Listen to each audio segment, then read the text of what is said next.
Mirëmbrëma, të nderuar bashkëbisedues, sonte jemi live në Facebook me Dr. Haxhi Abdylin, i cili është një personazh i cili në fakt nuk ka nevojë për ndonjë prezantim të jashtëzakonshëm, megjithatë me që sonte jemi bërë bashk, kam nevojë të them 4-5 fjali për të. Me Dr. Haxhi Abdylin njihemi shumë moti.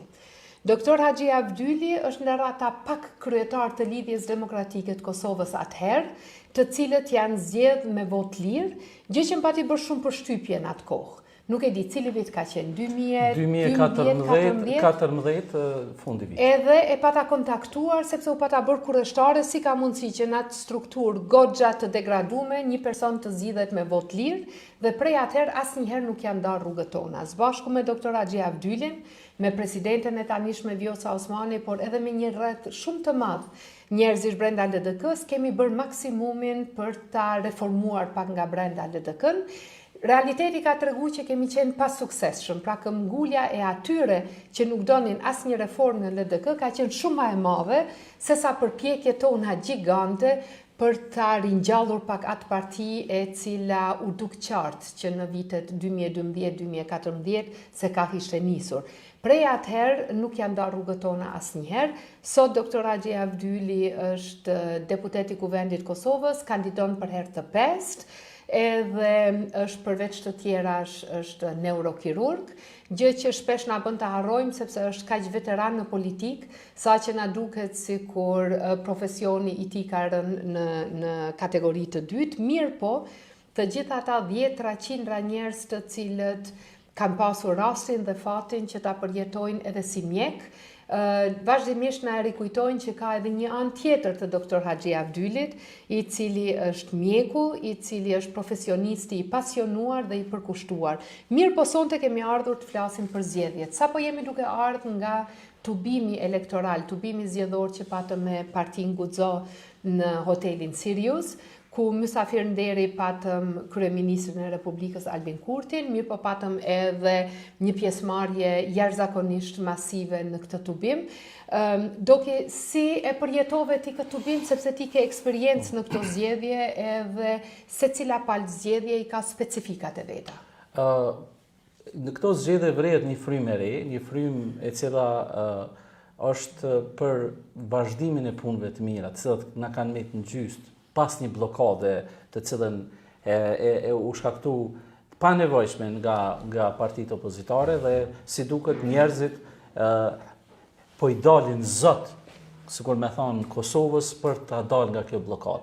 Edhe po vret një entuziazëm i tyre cilët po shprehet jo vetëm me pjesëmarrje, por edhe me vullnetin e tyre që të bëjnë çmos që Kosova mos do vazhdojë në këtë blokadë pa nevojshme, në këtë katrahur institucionale të cilën e kanë bërë në mënyrë të pakuptueshme, veçanërisht nga ish partia jonë në të cilën kemi dhënë një kontribut shumë të madh dhe shpesh herë ka ditë që të jetë forcë deblokuese, por në këto vitet e fundit si duket LDK ka humbur intimin e saj përkundër ftesave tona, përkundër vullnetit tonë, edhe pse ne si ish aktivistë të LDK-s të dalur nga ish kjo parti, kemi përcjell atë frymën e bashkëpunimit dhe të institucionalizmit, si duket tash në ato 3 shkronja kanë mbet disa njerëz të cilët akoma mendojnë për interesa të ngushta personale apo grupore dhe mendoj që kjo po vret gjithandej edhe në këto. Ky tubim sot, por edhe tubimet që i kemi çdo ditë po vërtetojnë që me 28 dhjetor do të jetë një ditë feste. Viti i ri si vjet si duket do të fillon 28 dhjetor dhe me fitoren që do të ndodh dhe kjo fitore që da mund të them është fitore qytetarëve të Kosovës, sepse nuk ka të bëj me neve si parti, sepse ne ishim deputete, kemi disa mandate, po është fitore qytetarëve, sepse po fillojnë institucionet vazhdimi i punëve të mira, të cilat janë bën si në aspektin e sigurisë, po edhe në begatinë e qytetarëve dhe besoj që mas 28 dhjetorit shumë shpejt do të krijojmë institucionet, do të vazhdojmë punët e mira dhe mendoj që Guxo ka luajtur një rol historik shumë të mirë edhe në vitin 2021, edhe në 2025, e veçanërisht tash në dhjetor është një freski si gjithmonë, një frymë ndryshe njerëzve të cilët kanë një histori në politik, kanë një stazh të gjatë institucional në kontributet e ndryshme, njerëz të suksesshëm në profesionet e ndryshme, në art, në shëndetësi, në arsim, në diplomaci, në lami të ndryshme shoqërore, dhe mendoj që jemi një grup i mirë dhe besoj që do të jetë një vlerë e shtuar të këtij koalicioni. Ama do kiti ndajmë do insights nga salla e kuvendit. Ti dhe unë ne kemi qenë të dy në atë sallë ku më shumë se 50 herë dështon votimi për të votuar me votën e fshehtë. Ti i njeh mirë nga e kaluara shumicën e atyre që ishin tullur në atë sallë, si në blokun ton, ashtu edhe tek bloku opozitar. A e pate përshtypje në ndonjë nga këto ditët që rezistenca, blokada e tyre kishte vërtet arsye cilat ata i shpallnin publikisht, apo duke i njoft mirë, pate një përshtypje krejt tjetër? Unë mendoj që në bazë edhe vështrimeve të mia aty të brendshme, po edhe në bazë të kontakteve, sepse ne kontaktet njerëzore nuk i kemi ndërprej asnjëherë me kolegë. Unë mendoj që nuk ka qenë mirë pritur as nga ata vetë, nga shumica atyre kolegëve aty, sepse aty kemi edhe deputet të ndershëm, edhe deputet që duajnë vendin e tyre, dhe me një moment mu ka duk që kjo më shumë ka qenë një lloj shefje apo një lloj blokade që ka ardhur nga liderët, konkretisht mendoj që nga Memli Krasniqi dhe nga Lumira Abdigjiku. Dhe pse ka ardhur kjo, shtrohet pyetja, unë mendoj se ka ardhur për shkak se problemet e brendshme partijake kanë dashur t'i mbulojnë me këtë blokadë institucionale. Si? Mas zgjedhjeve ju e keni pa ministre që aty ka shpërthy një revolt për shkak të vjedhjeve industriale që kanë ndodhur brenda grupit, ku përmes votimit me postë kanë dalë nga vendi 70, kanë dalë në vendin e 12 me vota, edhe me një farë forme njerëz veteranë të cilët kanë dhënë shumë për atë parti u lanë jashtë. Edhe tash ata kanë kërku përgjegjësi. Dhe tash zgjidhja institucionale, krijimi i institucioneve me kohë dhe vazhdimi i punëve të mira krijonte premisat në atë parti që dikush me kërku përgjegjësi. Edhe në këtë rast ata liderët, këtë rast Memli Krasniqi dhe Lumira Abdigjiku, Memli veç dha dorëheqje për shkak të atyre problemeve, ndërsa Lumira Abdigjiku akoma përpolitet në fundin e tij, i ka fry zjarrit në kuptimin e bllokimit, në mënyrë që kolegët e tij, po dhe aktivistët e ndershëm të LDK-s mos kërkojnë përgjegjësi edhe për dështimet e një pasnjëshme, sepse ato parti tash më shumë po e bojnë garën për vendin e tretë sesa për vendin e parë. Dhe në këtë drejtim unë mendoj që kjo ka qenë një prej arsyeve, domethënë problemet e brendshme. Unë nuk e besoj që në LDK ka njerëz të vullnetit mirë që edhe ndoshta nuk na votojnë sot, po e duan atë parti për shkak historisë siç kemi pas edhe unë e ti dikur kryetare e LDK-s në Gjermani, unë kryetari i LDK-s në Prizren në vitin 2014-2019, mendoj që aty ka njerëz vullnetit mirë, ka njerëz të cilët e votojnë LDK-n dhe janë patriotë vërtet, e duan këtë vend. Po tash, mos them, është marrë peng ajo parti nga një grup i njerëzve të caktuar, të cilët për interesa, sepse nuk e kuptoj se si një dorë zgjatur e një kryeministit të Kosovës me 48 deputet nuk mirët, jo nuk na ke çu ftesat në formën e mirë, jo nuk na ke thirrë aty, po ulu, bisedo, paraqitja konceptet e cilat janë qëndrimit. Ndoshta edhe kish fitu shumë, ndoshta e kish marrë ndonjë pozitë kryesore të shtetit, ndoshta kish marrë pozita ekzekutive, por nuk kanë pranuar më ul. Unë e quaj këto barikadim në ato istikamet e tyre politike. Ama dok, e di që zgjasim shumë LDK-n, mirë po nga ajo parti kemi dalë, a është ma tepër frikë, apo pse me VV-n po refuzojnë dhe me partin guxo, ndërsa hiç nuk e kanë vështirë të shkojnë me PDK-n, cilën shumë më herët i kanë bërë goxha akuza të rënda, edhe e ke pa edhe vetë gjendje në kuvend, ne jemi gjithë dëshmitar që LDK-ja gjatë 4 viteve të fundit rrallë e ka çu dorën për nisma apo për vendime të cilat paraprakisht PDK-ja nuk është shprehur po pro apo kundër. Unë e kam pa edhe duke qenë pjesë e sallës që ka pas një koordinim edhe me syn aty mes atyre dy partive. Domethënë vendimet e PDK-s faktikisht me një farë forme kryetari i LDK-s vetëm i ka marrë urdhra nga PDK-ja se si me vepru dhe mund ka çudit ku ka ardhur. Po kjo ka pak një histori. Edhe vetë ajo që e hyri pak në fillim, uverturën e hyrjes ka qenë edhe një prej arsyeve, të mëllon paka shumë që kemi dalë nga LDK, kanë qenë edhe ky koncept. Në LDK-n e athershme, ku edhe heqke Isa Mustafa, ne pa të marrë një vendim e mbani men shumë mirë që ne nuk bëjmë koalicion me PDK-n. 2014 ka qenë. Edhe aty një vendim nga Këshilli i Përgjithshëm, do të thonë Këshilli i Përgjithshëm organi më i lartë në një parti, në mënyrë unanime, dhe ndodhi ajo që ndodhi, një mbrëmje të bukur, e pam Isa Mustafa duke nënshkruar atë marrëveshjen koalicion. Do të thonë e thyn besimin që në të parën. Tash, në vitet e më vonshme, erdhi te ajo që e vendosën Vjosa Osmanin për kandidatë për kryeminist. Edhe ishte një moment shumë i mirë, tash po fillon një frymë e re dhe isha me vullnet që do të ketë një ndryshim pozitiv. Edhe Vjosa Osmani i mor ato vota që i mor për 1% ishte mrapa zotit Kurti, dhe çka ndodhi? Momentin që u kryen zgjedhjet, Vjosa Osmani u anashkalu, e kapi në dorë Isa Mustafa dhe grupi i tij, filloi të kërkonte këtë, ne i dom presidentin, ne i dom kryeministrin, ne i dom kryeparlamentarin. Pastaj, kur e morën kryeparlamentarin, jo tash duhet jep dorëheqje kryeparlamentare, jo tash e dojnë presidentin, jo, edhe krejt këto e futën vendin në zgjedhje në mes të pandemisë, duke rrëzu edhe qeverinë legjitime të athershme që u formu. Dhe mendoj që ky koncept i dallimit mes nesh, që ishëm dikur, që dolëm dhe tash jemi në Partinë Guxo, dhe atyre që nuk kanë asgjë të përbashkët me LDK-n, por veç kanë me të shkronjat e LDK-s, është që ata nuk e kanë problem për me thy besimin, për me thy fjalën e dhënë, por njëjtën kohë edhe e shohin shumë atë afërt perspektivën e Kosovës për me bashkëpunim me PDK-n. Ndërsa ne, Guxo, e shohim që ky vend ka nevojë për një kryeministër të fortë, të vendosur, të guximshëm, punëtor, i afërt me qytetarë si Albin Kurti.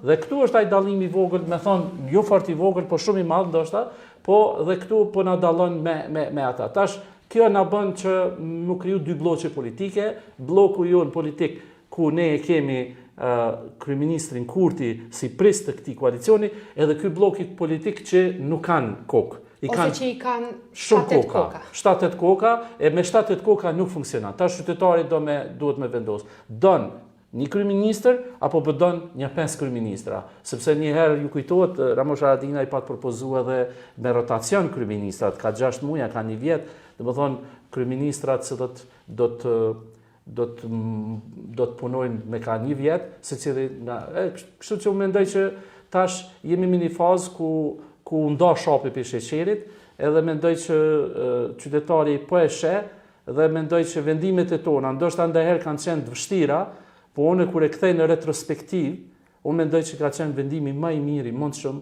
kur na bashkë me ju, bashkë me Vjosa Osmanin, nuk kemi pranuar që të bëmi pjesë e lojrave politike të athershme për të ardhëzuar një qeveri legjitime, edhe vendimi i dytë më i mirë ka qenë kur ne kemi ditë të rezonojmë dhe të bashkohemi me një qeveri të përbashkët të listës e referendume që i kemi thonë në 2021, edhe kemi sjellë një ndryshim, një shpresë për këtë vend. Besoj që në atë kohë ndoshta nuk kemi qenë 100% sigurt, po mas 4-5 vjetë tash e them lumt që kemi ditë ta bëjmë këtë vendim në atë kohë të vështirë ndoshta për vendimet më, po besoj që ka qenë vendimi i qëlluar. Do që me mbyll këtë pjesë, ndërkohë që kanë ardhur disa pyetje, cilave do t'ju përgjigjemi të gjithave, po e kam vetëm edhe një çështje që dua ta prek, aq më tepër që jemi ne të dy sot ulur para kameras. Kemi pas një ish kolege e cila u largua nga partia jon, pasi i fitoi votat në kuadër të partisë tonë, u largu me një farë justifikimi që në media e shprehusin Partinë Guxo po të lodhin me Ibrahim Rrugovën. Është e vërtetë që të gjithë ne që jemi në Partinë Guxo e shohim veten si pjesë e atyre njerëzve që besojnë në atë vizion i cili inkorporohet me vizionin e presidentit Rrugova. Çka është Ibrahim Rrugova për ty? Për mu, mendoj që është njëri epokave, njëri i cili lind, si me thonë, për ta shpëtuar një popull, një komp, një vend. Edhe mendoj që për historinë tonë ka qenë fati i madh që kemi jetuar në kohën e Ibrahim Rrugovës, një person i cili ka personifikuar gjërat më të mira të kombit tonë, qëndrueshmërinë, guximin, vendosmërinë, por edhe mençurinë, mos ngutje në vendimet mëdha. Dhe mendoj që ka qenë njëri dur dhe presidenti Rugova është akoma udhërfysi jonë, por periudha e veprimit të presidentit Rugova është një periudhë ndryshme nga kjo periudhë sotme. Dhe mendoj pa ekuivoke që tani në këtë periudhë është një lider i dytë, i cili mendoj që mas Ibrahim Rugovës është zoti Kurti, i cili po e vazhdon po me një formë tjetër. Tu dallojnë si personalitete dhe ne do t'i pranojmë se nuk mundet për shembull Rugova ndoshta për këtë kohë ose Albin Kurti për kohën e Rugovës. Ndoshta nuk kishin pas sukses një. Dhe mendoj që në këtë drejtim personaliteti i Rugovës, urtësia e tij, vendosmëria dhe guximi është një që na ka dashur në kohë dhe krijimi i asaj që ka qenë më e rëndësishme, ka qenë edhe krijimi i një ndërkombëtarizimi të çështjes Kosovës, cilën e ka bërë vetëm ai, që ka ditë me ato urtësitë e veta, me dhuratat e veta dhe e bëri që një bashkësi ndërkombëtare atëherë goxha skeptike për popullin tonë të rikthehen vëmendjen dhe tërë projektorët e saj drejt Kosovës. Tash neve na erdh liria, po ajo liri si disi e gjymt na erdh, e sakatosur. Një pjesë 17% e territorit nuk u kontrollonte nga askush. Fillun këta politikanë të cilët erdhën pushtet, fillun që ta trashin, si thonë zullumin, ta trashin qafën me korrupsion, me gjëra tjera dhe harrun që një pjesë e Kosovës andi. Dhe u desh më orë një lider tjetër, i kohës së re, në vitin 2021, me Juve, bashkë me Vjosa Osmanin, edhe në balë të këtij procesi dhe zoti Kurti, dhe t'i sjellëm Kosovës to benefite të cilat mund të jenë të matshme ndoshta në një periudhë shumë më të vonshme, sikur vlera Rugovës që ju ka shtu shumë më vonë se sa tash, edhe te kjo ka ndodhur veri dhe në raport me Serbinë, është tepër një punë kardinale në rrumbullaksimin e atij sovranitetit.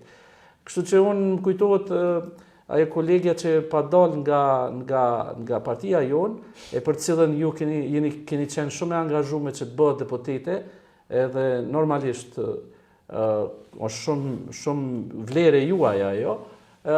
Këtu në hartim programit ka qenë kundër vlerave rugoviane në Guxha, duke thënë se rinia tash nuk ka çka flet për Rugovën, ndërsa tash ka shku me një parti që me të vërtet ndoshta edhe ka drejt, sepse aty nuk po flitet për rugovizëm, po flitet ma shumë për PDK-n, ma shumë po flitet se si do ta bëjnë atë koalicionin. Unë nuk po arrij mi kuptu ku e kanë hallin me VV-n ose me neve. Do thonë pse nuk po ban me bashkëpunim. Jo Bredoki, po me neve e kanë hallin sepse një gazetar më tha një natë në një intervistë gati 3 orë, tha ja u keni marrë 100.000 vota.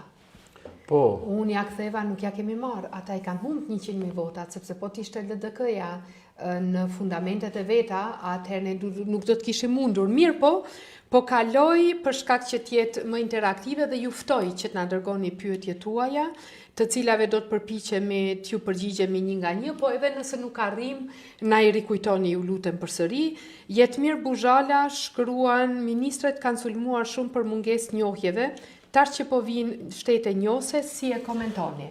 Si e komenton punën e njohjeve? Unë vish i kisha pyet këta analista, këta gazetarë që na kanë pas lodhur dhe kolegë tonë në parlament, të thonë ministre, ku jeti, pse ku janë njofte. Tash unë po ta bëj ministre, apo të shkruajnë tash këta kolegë nga parlamenti ose këto njohje kohëgjat vlefshme që i keni sjell, dhe mendoj që kjo po tregon për një patetizëm. Tash, kur vi njohjet, nuk ka merite juja, është merite dikujt tjetër. Kur nuk ka njohje, faji është i juj, jo i politikave geostrategjike.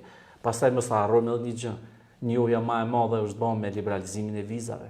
Sot qytetarët e tonë ka kalu disi në normalitet kjo, blejnë biletën, pasaportën dhe shkojnë të fëmijët e tyre në perëndim. Mund kujtohet para disa vite, para se më ardhi jo në këtë qeveri, kemi hekë zitë e ullirit, dhe më thonë, dashtë presëm në për sportele.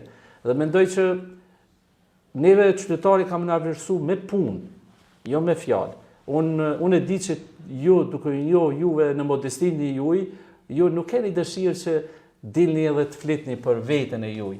Po me të vërtet, me këto që kemi falë punës juj si qeveri, falë edhe kontributit të presidentit Osmani, falë edhe gjithë, ndoshta edhe kontributit të miqve tanë, Por tash, çdo herë mundohen me largu meritën. Unë mendoj që merita kryesore është e Ministrisë Punëve të Jashtme, sepse është resori i saj. Dhe mendoj që unë ju përgëzoj dhe besoj që do të kemi lajme edhe më të mira. Tash së fundi na keni mbuluar me lajme të mira, sa që ndoshta në fushatë edhe nuk kena mujt mi arrit. U hoqën masat e BE-s. Amerika na vuri në ombrellën e saj mbrojtëse me ligjin e zotit Trump. Erdhë njohja nga Bahamas. Zoti Trump u tërheq nga ndërtimi i hotelit në Serbi. Pastaj po hapën perspektiva të mira ekonomike me ndarjen e fondeve. Dhe mendoj që një analist, ndoshta më i sinqerti, po unë tash juve pja bëj si pyetje, një analist më i sinqerti, tha, po më duket BE-ja dhe edhe Shtetet e Bashkuara po punojnë për qeverinë Kurti. Çka është duke ndodhur këtu? A është e vërtetë apo çka është duke ndodhur? Kjo është tash pyetje për juve. Unë atë nuk e besoj mirë, po unë them që këto lajme janë lajme të mira për secilin qytetar të Republikës. Edhe nuk janë lajme që e kanë adresën vetëm në një vend. Vetë fakti i njohjeve nuk ka njohje të reja nëse nuk angazhohemi gjithë bashkë. Pra duke filluar nga presidentja, te kryeministri, te qeveria, por edhe te secili prej misioneve tona diplomatike, por edhe mërgjimtar tanë, janë një pjesë e tyre që ka bizneset suksesshme në shtetet ndryshme, në kontinentet ndryshme. Derisa nuk bëhemi bashkë gjithë, edhe arrim progres në njohjen e një shteti të caktuar, atëherë njohjet nuk funksionojnë. Prandaj më duken shumë qesharake këto lloj tezash, jo po se boni, jo po e boni, jo po i ka, jo po si ka merita. Meritat nuk janë individuale, meritat për fat të mirë janë të gjithëve, po jemi mundu edhe më herët gjatë këtij mandati, edhe nuk kemi pas sukses. Prandaj unë gëzohem shumë që suksesi po vjen, sepse është e vërtetë që për një kohë gjatë u pat kriju një përshtypje që nuk ka njohje të reja. Tash e kemi thyer akullin, edhe tash po e shihni, mas njohjes parë vjen e dyta, e treta, e katërta. Mirë po, mos harro doki që kjo qeveri është në aspektin e njohjeve dhe të ndarësimeve ndërkombëtare, është qeveria më e suksesshme që shumë vite. Prandaj po më mungojnë pikërisht që ata pseudo gazetarë, cilët krejt aktivitetin e Ministrisë Punëve të Jashtme janë përpjek me reduktu vetëm në çështjen e njohjeve, që nuk është e drejtë, sepse Ministria e Punëve të Jashtme dhe Diasporës ka një gamë të gjerë të punëve, të detyrimeve dhe të shërbimeve, dhe ta reduktosh vetëm tek njohjet është një naivitet i jashtëzakonshëm ose është i qëllimshme. Po, tash që 4 njohje erdhën dhe ka shumë vite që një qeveri nuk ka arritur të sigurojë 4 njohje, ku janë tash fjalët e Miradijes? Tash unë po pres që të njëjtët gazetarë që më kanë quajtur ministria më e dopt e qeverisë për shkak të njohjeve, tash po i pres që ata gazetarë me dalë në të njëjtat studio televizive dhe me më thonë Donika Gërvalla, ministria më e suksesshme për shkak se në mandatin e saj erdhën 4 njohje për Republikën e Kosovës, ndërkohë që unë nuk besoj as në njënën as në tjetrën. Mendoj që secili prej nesh nuk kemi nevojë të jemi as më të suksesshmit, as më të pasuksesshmit, po me shumë modesti, me shumë përkushtim, kemi nevojë çdo ditë ta lëvizim çështjen e Kosovës nga 1 milimetër, nga 1 centimetër përpara. Prandaj unë i vlerësoj shumë njerëzit si ti, të cilët asnjëherë nuk janë ndarë nga rruga e cilën e kanë gjykuar që është më e rëndësishme për Kosovën. E jo nga ajo ku e shoh vetveten, edhe ku unë si Haxhi Abdyli apo si Donika Gërvalla, ku ka mundësi të përfitoj mas shumti. Kjo është dhe arsyeja pse ne sot jemi tulur këtu bashkë në kuadër të një partie që ndoshta për nga numri është ende e vogël, po që në 4 vjeçarin e kaluar ka arrit një sukses të jashtëzakonshëm. E patëm zgjedhjet në Mitrovic, ku bashkëkryetari i partisë tonë, miku ynë i ngushtë, edhe i yti edhe imi, është bërë pas një betejë të jashtëzakonshme, është bërë kryetar i komunës Mitrovicës, edhe e di që kemi biseduar shumë gjatë kësaj fushate. Si të duk kjo fushata rreth Fatonit, dhe a të dukën fair mjetët që u përdorën, keqpërdorimet që u përdorën me qëllim që të ndalet suksesin Mitrovicë? Unë së pari kisha thonë ato që para pak minutave tha dhe zoti Peci në fjalimin e tij bashkë me kryeministin Kurti. Ne kur u bashkuam me vetëvendosje nuk u bashkuam për të ndarë poste, për të ndarë privilegje. Ne u bashkuam për KAUS, për Kosovën, vetëm tema Kosovës ka qenë. Edhe kjo na bën neve shumë më të pastër edhe para qytetarit edhe më të vlerësuar para qytetarit. Bashkimi jonë me vetëvendosjen dhe ndarja në atë kohë me LDK-n, shiko, momentin kur na nda unë, ju, Vjosa Osmani, zoti Peci, LDK ka qenë në qeveri.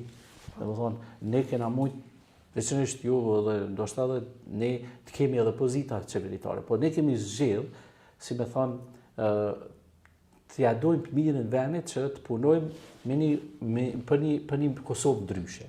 Edhe mendoj që kena bërë mirë dhe kena bërë drejt dhe tash qytetari është të na vlerësu çdo ditë. Po tash këto forcat e errta nuk lëshojnë pe bashlet. Janë të shtrira në shumë segmente edhe të institucioneve, por janë të shtrira edhe në për strukturat ndryshme institucionale, por edhe mediatike e gjëra tjera.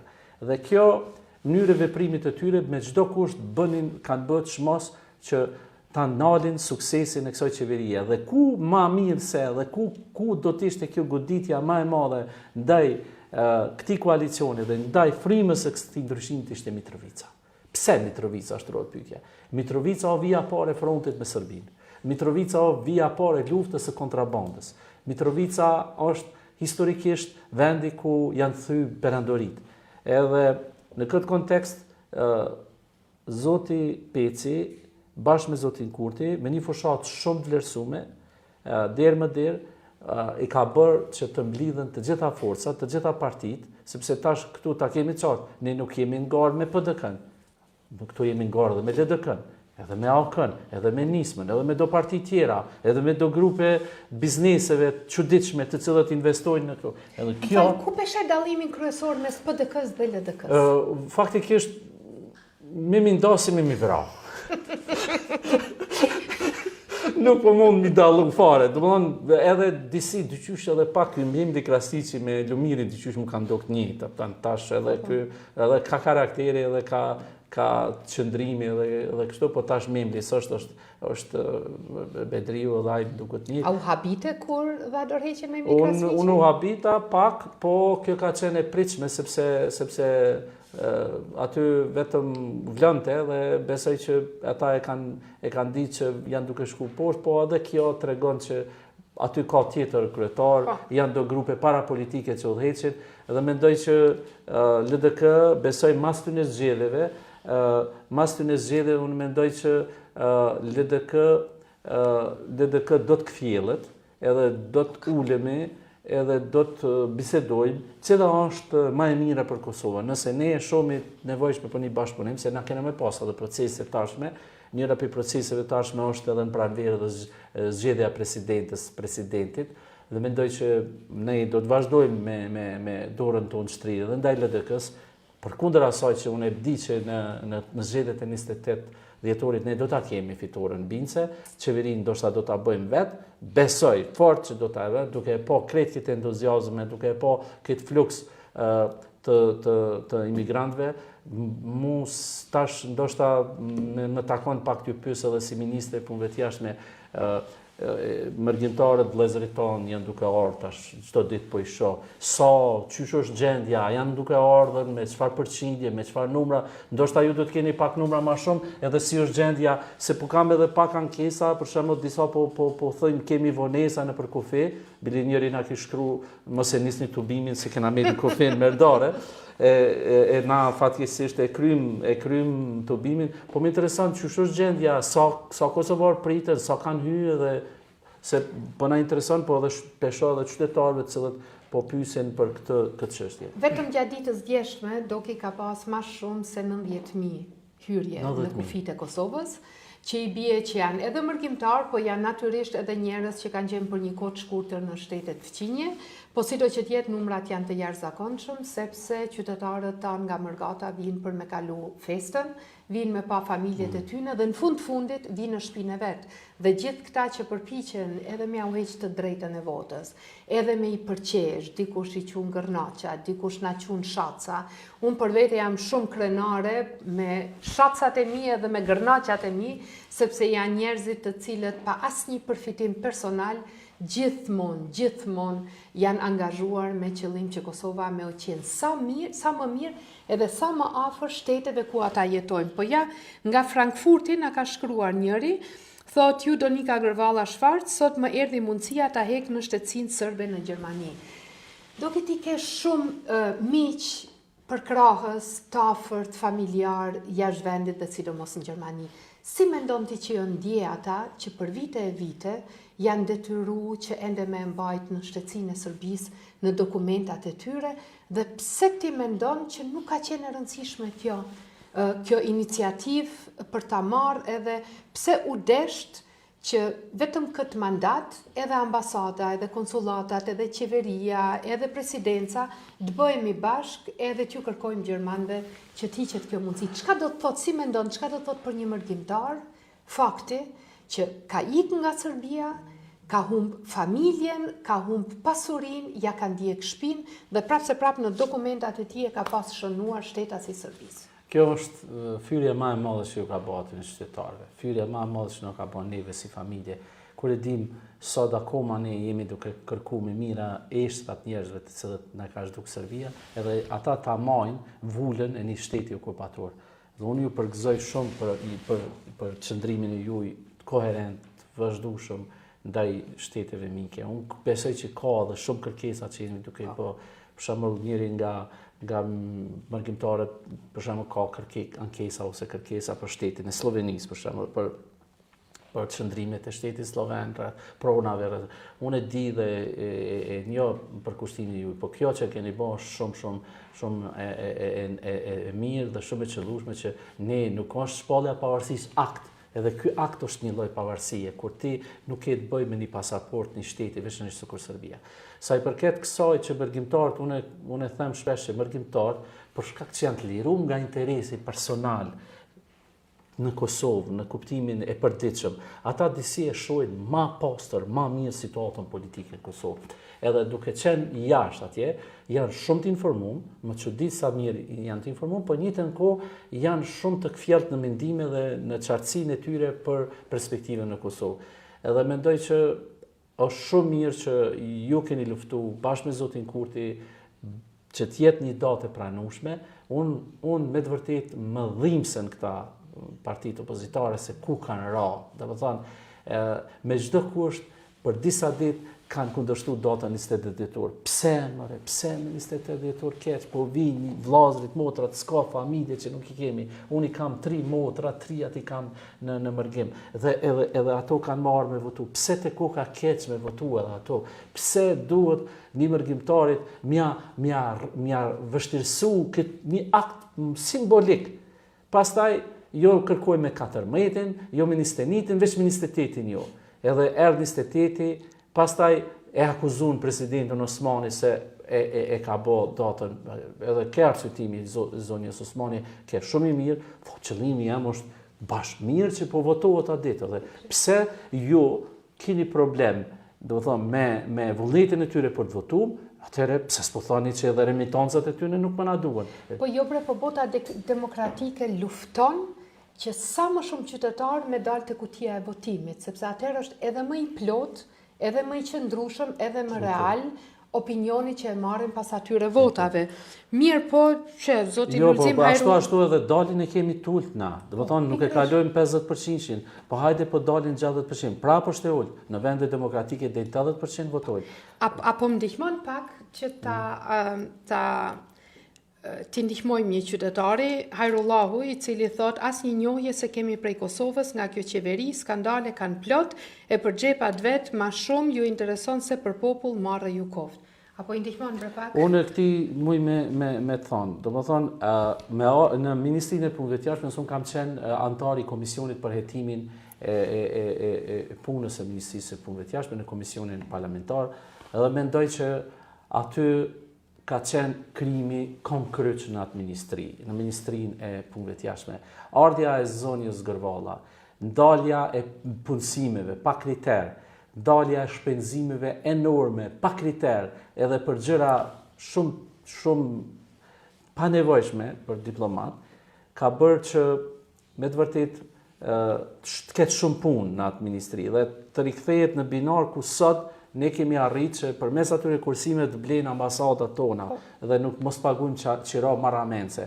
Por unë e di që ky qytetari është ma pak i informuar, besoj që ndoshta nëse kish pasur rastin me pi një kafe me neve edhe e kishëm bind, po besoj që ka në interes të ngushtë dhe fol ka herë nga bregu pa e ditë situatën. Por një ta dini. Viktim e propagandës në Po media, propaganda, me vërtet unë ka herë përsërisin. them këta qytetarët e Kosovës donik janë herojt tonë. Çdo natë bombardohen nga njerëz të paguar në ato debate që paguhen për me shah, për me pshty, edhe prap gjys atyre din me rezonu dhe din me vepru në mënyrën më të mirë të mundshme dhe me majt anën e të së drejtës. Me të vërtet është shumë e rëndë për ata. Po ka dhe njerëz Ama a e pate fjallën të ky komisioni hetimor, a e pate fjallën për atë komisionin hetimor që partitë opozitare e thirrën? Po. Edhe masane i bojkotojshin vetë, sepse ju doli që realiteti ishte vërtet krejt i është. kundër, edhe mbeti pa u përmbyll puna e Mbeti pa u komisionit. përmbyll, mbeti pa raport, e nisën të deputetet e PDK-s Ariana, po ndo këtë ka emnin, edhe kur nisën me tu, thëshin, a di si, mos e hetoni, po hetoni vish pej 2021-ës. Jo, 2021 nuk ka punësime. Punësimet në 2021 hetoni, po i hetojmë prej 2008-ës, jo nuk dojmë. Pastaj, kur nisën me dalë që këto largimet që janë bon, kanë qenë njerëz të vendosin për oda, konzula, njerëz në për kafe, njerëz për një vot në parlament, ja ka vendos djalin konzull e din qytetarët e Kosovës, kur nisën me dal, atëre, jo, mos hetojmë se do më na dal e zeza. Edhe si me thonë ja ban vetës autogol, po nuk kam çka me bë sepse ata shka më shumë që thojnë popullit çka poritin, del ajo se cilën e kanë bë krime të ndryshme. Unë mendoj që unë e kom pa që çfarë energjie dhe çfarë pune enorme keni bërë në Ministrinë e Punëve të Jashtme, edhe shpresoj dhe besoj tash me 28 dhjetor do ta kemi një fitore të binj se tash e keni punë enorme të madhe me na reformu drejtsinë. Donik të pret një punë e madhe se me të vërtet njerëz janë të zhgënjym. E keni pa që ka po ndodhë në për këshillat prokuroriale, në për këshillat gjyqësore, në për kryeprokurorë të cilët nuk japin përgjegjësi për performancën e tyre. Edhe ne duhet na bëjmë vettingu, duhet ta bëjmë ligjet, duhet i bëjmë gjitha këto, e mendoj që ju si juriste, të cilën e keni një përvojë shumë të madhe edhe në Gjermani, po edhe këtu me njojnë të madhe të ligjeve të Kosovës, besoj që keni me pru një reformë të mirëfillt në drejtësi. Çka mendon, çka do t'i shkon më imediate tash në mandatën e parë si ministër drejtësisë, po më intereson. Unë mendoj që në Ministrinë e Drejtësisë, ministri Albulena Haxhiu gjatë këtij mandati e ka përgatitur një bazë shumë të mirë legjislative. Tjetër që jemi ballafaqu si zakonisht tek vendimet e rëndësishme të qeverisë tonë edhe të parlamentit tonë me vështirësitë me gjykatën kushtetuese. Sepse opozita e pa aft me kry detyrën e vet si opozitë, të gjitha temat ja ka përcjell gjykatës kushtetuese duke e implikuar gjykatën kushtetuese si pjesë të legjislativit.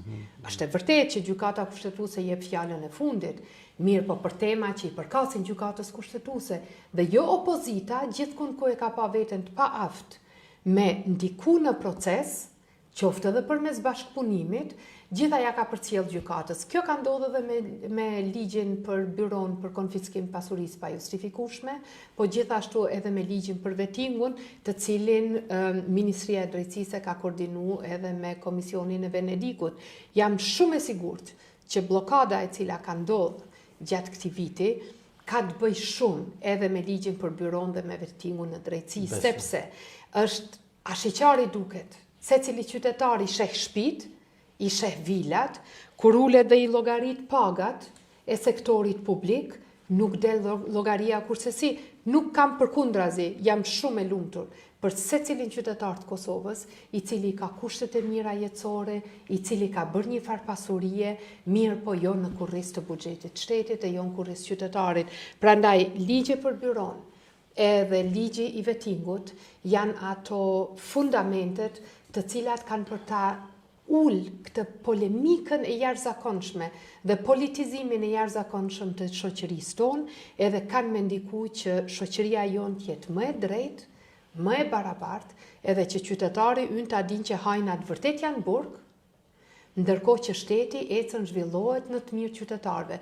Është e vështirë kur të gjithë e dim ende se si janë të ndame pasuria e pa drejt në njërën anë edhe vuajtjet sfidat e qytetarëve. Për shembull, kur jemi të gjykata kushtetuese, një prej vendimeve që më së shumti më ka irritu dhe më ka zemru, ka qenë vendimi i gjykatës për refuzimin e ligjit për çmime tavan.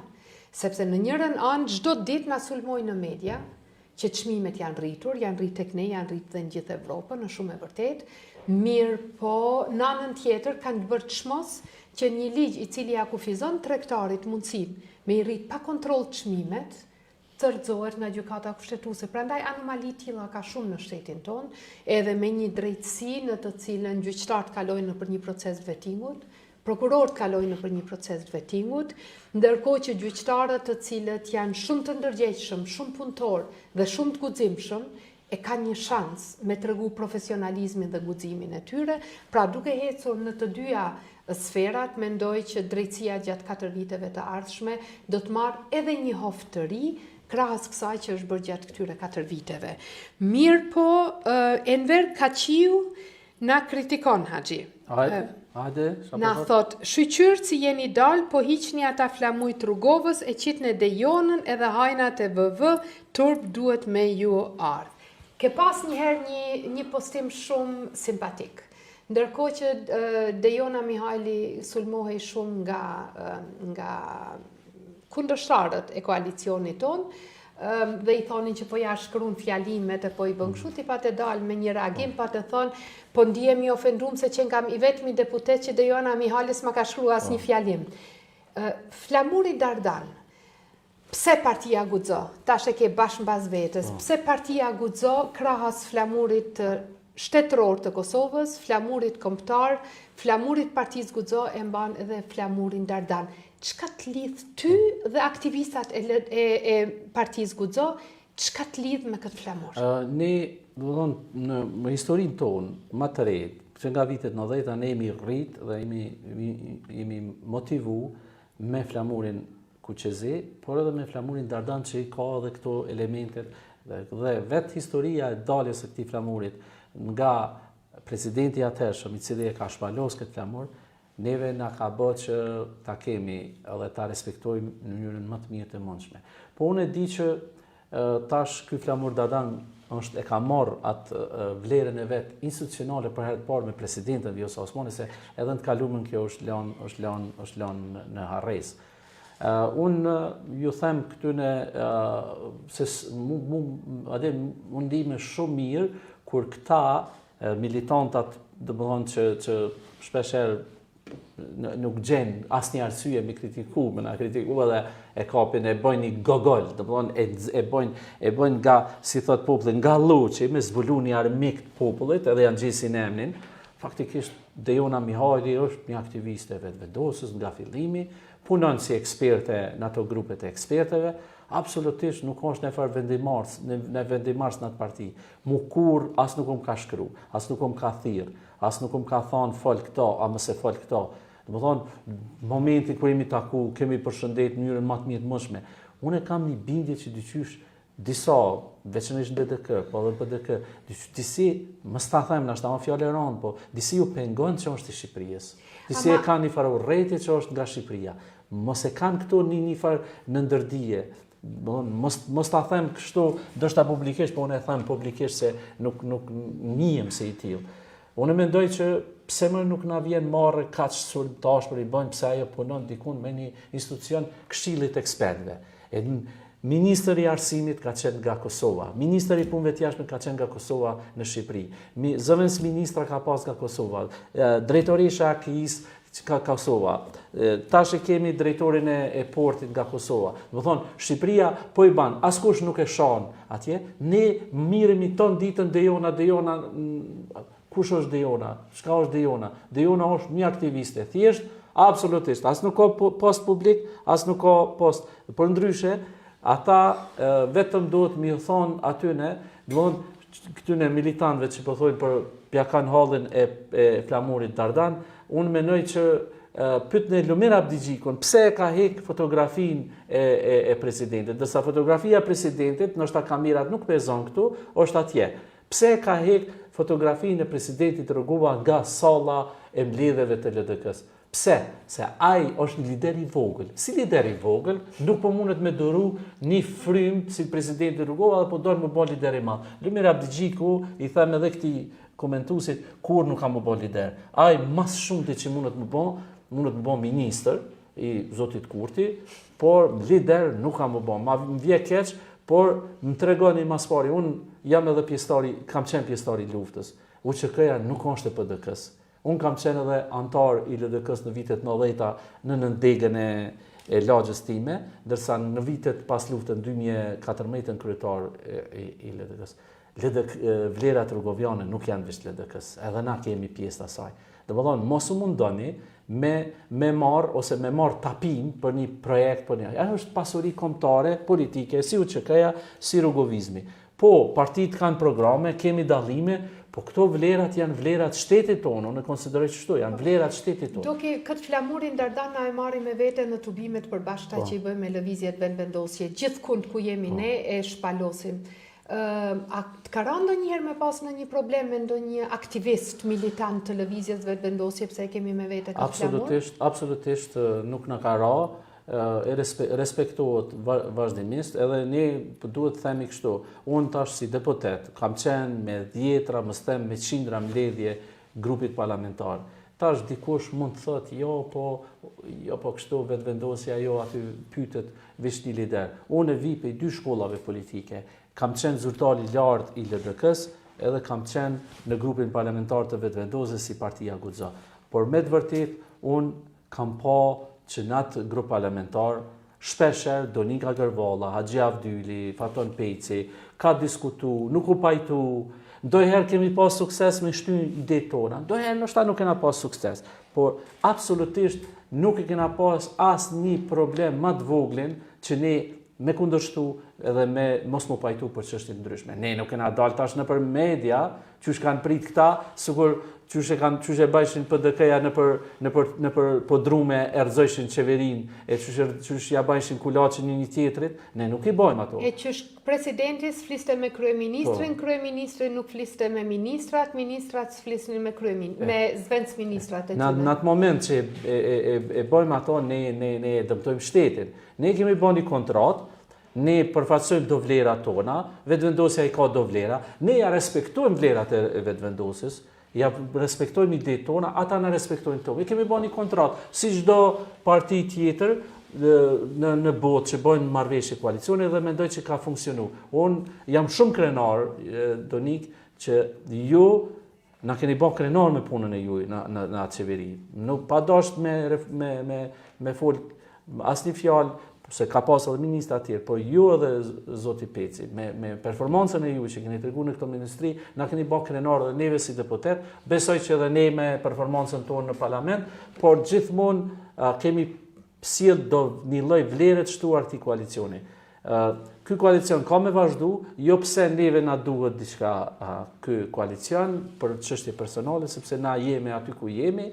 Dhe mendoj që edhe Donika dhe une ta keni parasysh të nderuar qytetar, shumë a shumë fitojmë po t'i kthemi profesioneve tona. Edhe kjo me profesionin juristës në Gjermani, edhe unë profesionin neurokirurgit ku vetëm një operacioni imi kushton më shtrenjtë se këtë rrogat e hipotetit. Po unë e këna vendos në kuptimin klasik të fjalës, me dhënë një kontribut, me lënë një gjurmë këtë shtet. Edhe tash besoj që e kena lënë, me 2021 e kena lënë këtë gjurmë, sepse ajo shkonti ndodh vendi tonë. Është një gjë, Donik, unë mendoj që na e kemi largu luftën, se disa na thëshin ju po flitin për luftën. Jo, na jemi të largu luftën, se thot një fjalë e Winston Churchillit, përgatitja më e mirë për paqe është nëse je i përgatitur për luftë. Do të thonë, nëse ti je i aftë për me mbrojt veten, ti je garantuese paqes. Zoti Kurti e ka kuptuar. Unë më intereson edhe shpesh askush nuk e përmend këto. Unë e kam vret edhe shumë shpesh kam vret ku ju keni një bashkëpunim për shembull me ministrin e mbrojtjes jo Maqedonci. Edhe shpesh nuk përmendet roli juaj në këto marrëveshje për armatim ose marrëveshjet me miqtan, për shembull. shumë pak njerëz e dinë që shumë nga vendimet për blerje të armës është edhe merit edhe e ministrisë juaj ku e udhëhesh. Sepse nuk është vetëm Ministria e Punës të Jashtme, si më thonë, më marr me konzoj me ambasada. Po du me ta dhoni merit që ndoshta me kontributin e ju që keni bën me Shtetet e Bashkuara, kontaktet që keni pas me Turqinë, me Gjermaninë, është edhe ajo që FSK sot po transformohet në një ushtri të vërtetë. Ama doki çka ka më normale se sa kur jemi një shtëpi, jemi një qeveri, natyrisht që unë nuk di çka kanë bërë këta tjerë para nesh. As nuk du me ditë për besë, se nga njerët krijohet përshtypja që me bo me ditë shumë thellë çka ka ndodhur në të kalume, njeriu e humbet edhe motivin, edhe shpresën, edhe optimizmin që bëhet mirë në të ardhmen. Mirë, po ne jemi një qeveri, jemi përfaqësues të njëjtit shtet dhe natyrisht që ne bashkëpunojmë me njëri tjetrin. Unë gëzohem shumë për çdo sukses të secilit institucion tonin, po gëzohem shumë, ndoshta edhe pak më shumë, edhe për çdo sukses të individëve, të organizatave jo qeveritare, sepse i kemi edhe të tillë dhe si ministre edhe e diasporës, kam pas shansin dhe mundësinë dhe privilegjin t'i njoh nga afër ata njerëz cilët pa asnjë mbështetje, me një iniciativë të vetën, me mbështetjen e tyre familjare, edhe në të kaluarën kanë krijuar një autoritet dhe një renome të jashtëzakonshme. Është detyrim i institucioneve të Kosovës që brenda, por edhe jashtë të flasin me një zë, sepse vetëm kur flasin gjithë me një zë, vetëm atëherë ne jemi të fuqishëm, vetëm atëherë fjala jonë na ecë, dhe siç u dëshmu edhe gjatë ditëve të fundit, do më thënë që u demaskun të gjitha tezat që kjo qeveri është anti-amerikane, kjo qeveri nuk bashkëpunon me shtetet partnere dhe aleate. 3 elementet që ti përmende, pra edhe në nënshkrimi i presidentit Trump, pra futja e Kosovës në kupolën e mbrojtjes të Shteteve të Bashkuara, edhe heqja e sankcioneve, por edhe njohja, por edhe të gjitha zhvillimet e tjera, për shembull, miradia me cilën sot partnerët, aleatët dhe miqtë tanë flasin për ndryshimet që kanë ndodhur në veri të vendit. Gjithmonë, nëse një gjë kam mësuar në jetën time nga presidenti Rugova dhe kam pas shumë shpesh mundësin edhe të flas në qarqe më private, por edhe në tubime masive kur ai ka ardhur në Gjermani, për shkak se Gjermania, qendra në Gjermani ka qenë edhe qendra organizimit për të gjithë diasporën.